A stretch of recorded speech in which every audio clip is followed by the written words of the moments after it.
The events of the last 2 weeks have shaken my confidence in this administration's competence and credibility. There's been revelation after revelation, allegation after allegation of misconduct on the part of the president and his team.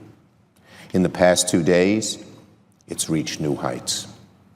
The president, according to reports in the Washington Post and New York Times, may have divulged classified information to a known adversary and actually tried to quash an investigation of a close political ally. From the president's own words, we already know that the Russia investigation was on his mind when he fired Mr. Comey.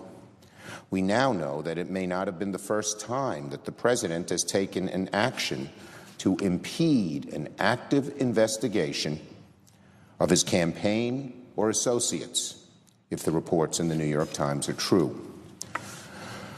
Concerns about our national security, the rule of law, the independence of our nation's highest law enforcement agencies are mounting in this land. The stated explanation for these explanations from the White House have been porous, shifting, and all too often contradictory. The country is being tested in unprecedented ways. What are now required are facts and impartial investigations into these very serious matters. First, the White House should make available to the intelligence committees the transcripts and any related summaries of the Oval Office meeting between President Trump and the Russian foreign minister and ambassador. We can then assess exactly what was said and understand the consequences of any intelligence that was shared with the Russians. And on the topic of Mr. Comey, if the president has tapes of his conversation with Mr. Comey, we ought to be able to review those tapes as well to see if the president pressured the FBI director to shut down an active investigation. The Times reported that Mr. Comey kept contemporaneous memos of his conversations with the president, and Mr. Comey has a reputation for accuracy in those memos. Those memos should also be provided to the Congressional Intelligence and Judiciary Committees, and Mr. Comey should testify before those committees in public. Indeed, providing the Congress the tapes and memos may be the only way Indeed, providing the Congress the tapes and the memos may be the only way for this administration to credibly make a case to a justifiably skeptical American public about its version of the story reported by the New York Times. The president says what Comey said was wrong. Prove it. It's easy to prove, as long as there are tapes or transcripts of what happened. If the president's right, he'll have no problem releasing memos, tapes, transcripts that corroborate his story. But if he fails to release them, the American public will justifiably tend to side with Mr. Comey, not what the president had to say, particularly in light of so much backtracking, backsliding, factual fabrication in this White House. Finally, the events of this past week only heighten the need for a special prosecutor who is truly independent to run the Department of Justice's investigations into the potential collusion between the Trump campaign and Russia. The American people must have faith in the integrity and impartiality of this investigation. We have learned, if the reporting is accurate, that the president is willing to directly interfere with an active investigation. Whether it breaks the law or not is not the point here. The point is he was trying to interfere with an investigation. How can anyone trust someone in the president's chain of command, someone who the president has appointed, after those actions? The only way out is a special prosecutor. It's the right thing to do.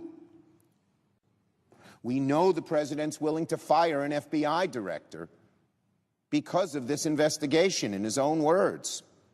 It makes all the sense in the world to have a special prosecutor who can only be fired for cause to lead the Russia investigation. That would help protect the integrity of the investigation by insulating it from a White House which, at the very minimum, is overreaching. Given the circumstances, these requests are reasonable. They're modest. I hope, I really pray, that my friends on the other side of the aisle will see that now is the time to put party considerations aside and do what is right for our country. I know that several of my colleagues, senators from Maine, Tennessee, Arizona, have expressed concerns. A few have gone further and endorsed some of the mentioned. It's a good first step, but it is not enough. In the past 24 hours, there's been more movement among Republicans in the House than here in the Senate. The Senate, by its traditions, should be leading this effort, not following. More of my Republican friends should join the senators from Maine and Tennessee and Arizona in speaking out about these events first, but far more importantly, helping us get to the bottom of them in an impartial, trusted, and respected way. To my friends on the other side of the aisle, America needs you. America needs you now. America needs you to help pressure the Deputy Attorney General to name a special prosecutor, to compel this White House to turn over the transcripts and tapes to Congress, to demonstrate that Congress, that the American people elected, Democrats and Republicans, can come together to do the right thing when it matters most. I repeat to all of my colleagues, history is watching. This is not a casual or usual time.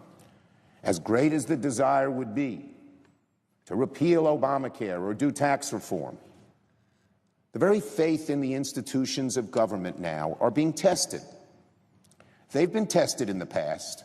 It's not the first time in American history they've been tested. But in the past, there have been people who rose above party, rose above an immediate interest to defend the needs of the Republic.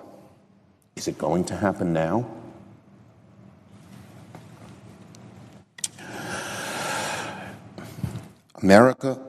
History, Mr. President, will judge on whether or not this Congress and these senators have been able to do what so many senators before us, Democrats and Republicans, have done in the past: put country above party. Whether or not decided to act as an appropriate check and balance as the founders intended, or whether we will let this continue, history will judge us all. Whether we decided to act in the way that's appropriate, history will judge us. Whether or not, in this moment of trial, the Senate is able to rise above partisanship and achieve statesmanship, again, history will judge us. I yield the floor. And note the absence of a quorum. The clerk will call the roll. Mr. Alexander. Dispensed with? Without objection. Mr. President, I ask unanimous consent the time during the quorum call be charged equally to both sides. Without objection. I suggest the absence of a quorum. The clerk will call the roll. Mr. Alexander.